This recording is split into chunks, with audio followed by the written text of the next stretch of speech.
Hello everyone, good afternoon. I am Pinal Rana and today I am going to explain you that how you can model or simulate orthogonal machining in ABAQUS. I hope everyone has a basic understanding of orthogonal machining. So, in the present case, we have considered certain assumptions which is mentioned over here. First one is machining operation is a plane strain operation.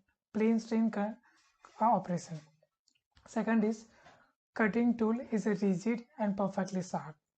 Third one is sliding friction at tool chip interface is considered.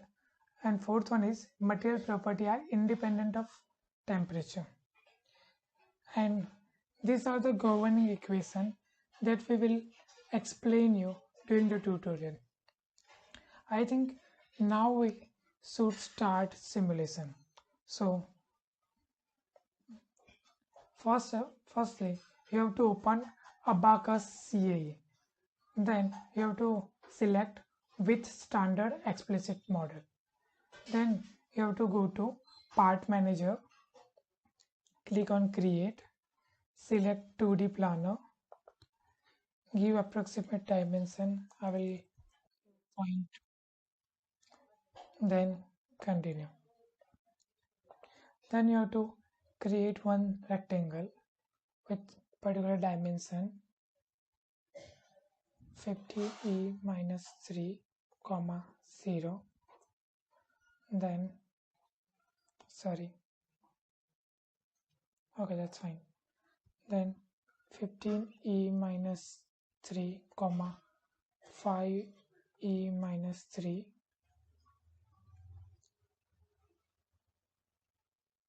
enter. Then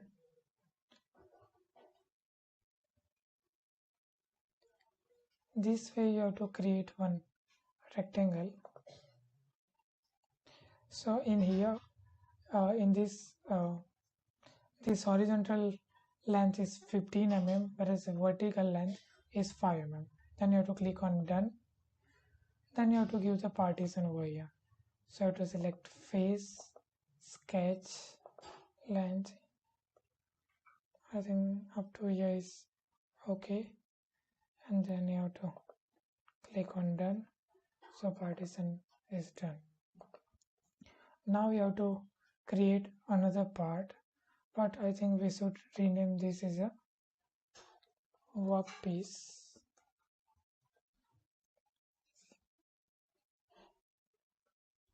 And we have to create another part which is tool, which is also 2D planar deformable cell pointer, which is okay. Then you have to select, give the dimension of the tool. So I will give 15.1 e minus 3 comma 4 e minus 3, enter. 18 e minus 3 comma 5 e minus 3. So this way I will give dimension to the tool. Then you have to just click done. So this way you have to create a tool. Now you have to go to the property. Then you have to create two different material, one from workpiece, other from tool. So first we create for workpiece, which is aluminum in our case. So what we require density. So density of aluminum is 2700. Then other one is we require elasticity. So Young modulus is 73E9. Poisson ratio is 0.33. Now we will also go to the sub option.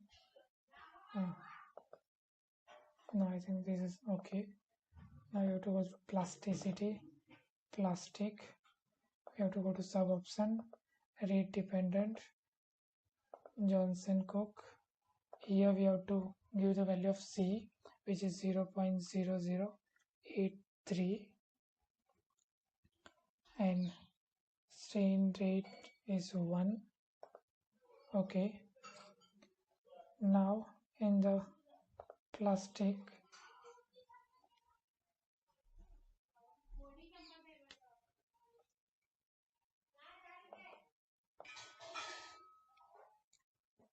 then we have to go to the sub option, then rate. We already give the value of C and epsilon dot 0. Then instead of isometric you have to use Johnson Cook model. Here you have to give E value 352 e raised to 6, B value 440 e raised to 6, N value is 0.42,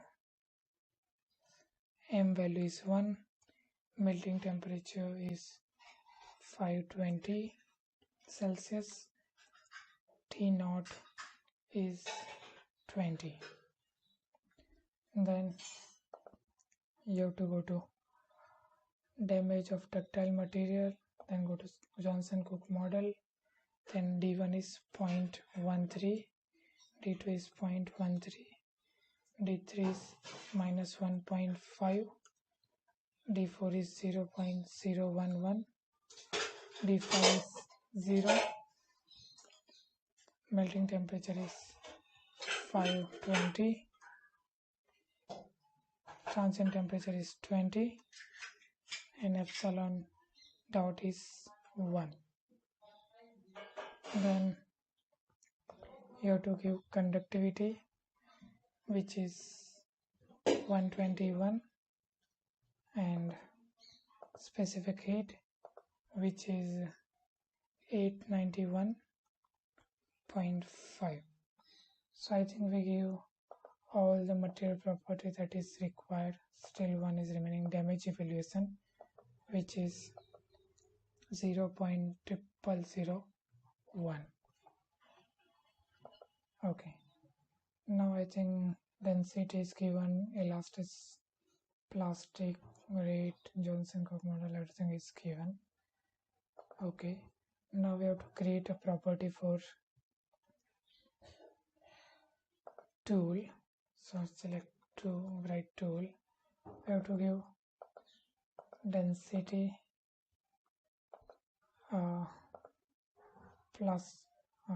plasticity is not required because it will not going to deform. Elasticity is there. Then conductivity and specific heat. Okay, so density of a material, all the material property is given at the last section in this PDF. So you can see over here, this is a material that I written for the workpiece, and this is a material that we are going to use for the tool. So density of a carbide tool is 50,700. Elasticity is 705:9.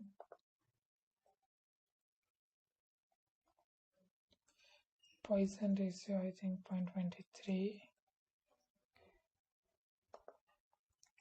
Conductivity is 24, and specific heat is 178. So I think this is all we got for the tool. Now we have created two different material.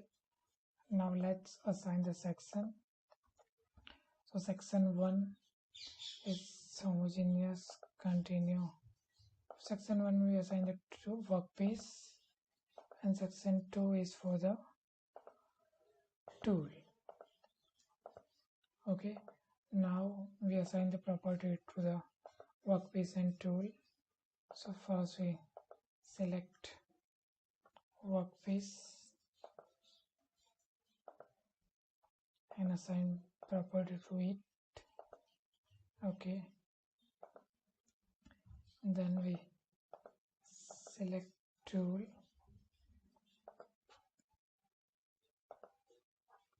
and assign property to it. Then we have to move to assembly, then click on create instance, then select tool and workpiece, click OK. Then we move to the steps. We'll go to step manager, go to create dynamic explicit, then we give some time 0.02. I think small time step is enough. Then we will go to mass, then create. Here we go, we will give 1e minus 7. Okay, then we'll click on OK. Then we can check it again whether it's implemented or not.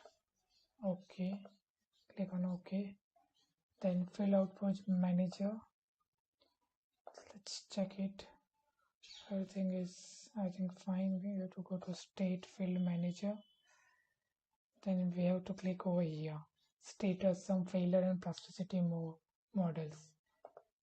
Click OK, dismiss, and I think this is remain as it is, so dismiss. Then we move to the mass and give mass to the workpiece and tool. So here we select two edges and select by number 125, apply, OK. Then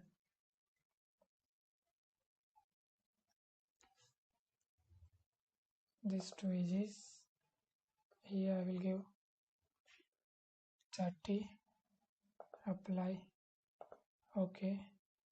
And on these two edges I will give only 10 because it's not our area of concern.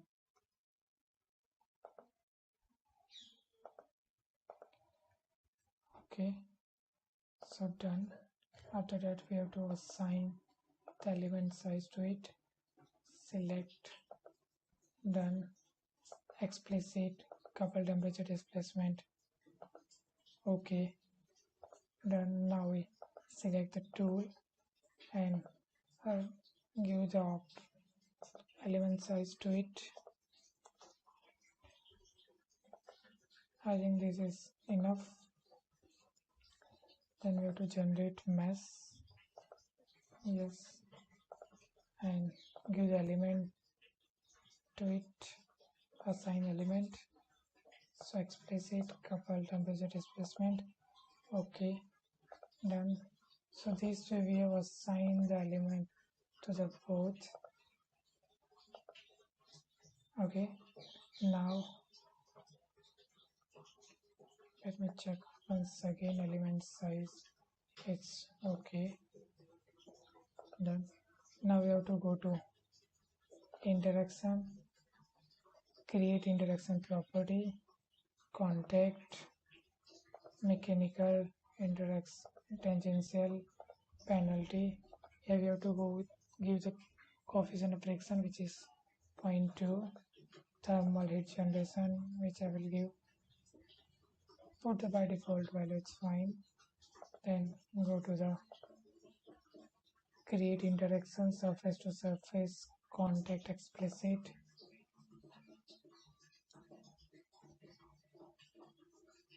select the tool, click on OK, then nodal, select upper part of workpiece, click on done, everything else remains same, click OK. Then go to the rigid body. First you have to select the reference point over here. So this is my reference point. Now we'll go to the create constraint, rigid body, continue. First select the point over here. So this is point, and now we select region. So you have to select tool only, then create. Okay, once the inselection is done, you have to go to load, boundary condition manager. You have to go to the initial step, symmetric and axisymmetric, continue. You have to select this bottom boundary, click OK, and you have to give ncaster boundary condition. So this will fix the bottom of the workpiece. Now you have to again create, go to the first step, give the velocity to the tool. So select the tool now and give the velocity in negative y direction. So for the timing, we will give 0.05 meter per second, and in y direction it's 0 and rotation is also 0. So click on OK, dismiss. Then I think everything is okay. Now we can go to job. Before that we can save the file in somewhere.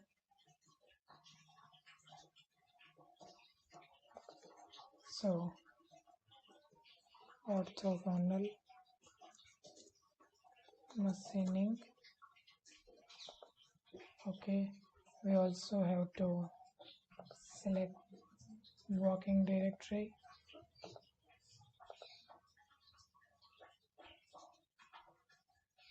So I also do that. Then you have to go to job manager, create, continue. It's fine. Job 1, write and submit for the analysis. Now you can monitor your process by just clicking on the monitor. So I think it will take some time. So it shows some, so it's showing some error like fixed mass scaling cannot be less than 1. So we have to change it. Go to steps, click over here, edit, mass scaling, edit. Instead of this, you have to select this. This is not required. Remove the tick mark from here, which is 1A minus 7. Click on OK. Click on OK. Dismiss job. Now you can save it first. Write input, submit. So you can also monitor your simulation process by just clicking on the monitor, and here you can see that the job input file, job 1 input has been submitted for analysis and input file processor is completed successfully. Now we have to wait for some time to. So once your simulation start solving the problem, meanwhile you can check your results, but final result you can check after completing the whole simulation. But although we can check what, see, this way you will find your orthogonal machining result, in which you can see that your tool is cutting in negative x direction on a straight line, and you can also see the animation over here, how it's work. You can also increase and decrease the speed. You can move back and forth. I think that's it. If you have any further doubts, you can contact me. Thank you.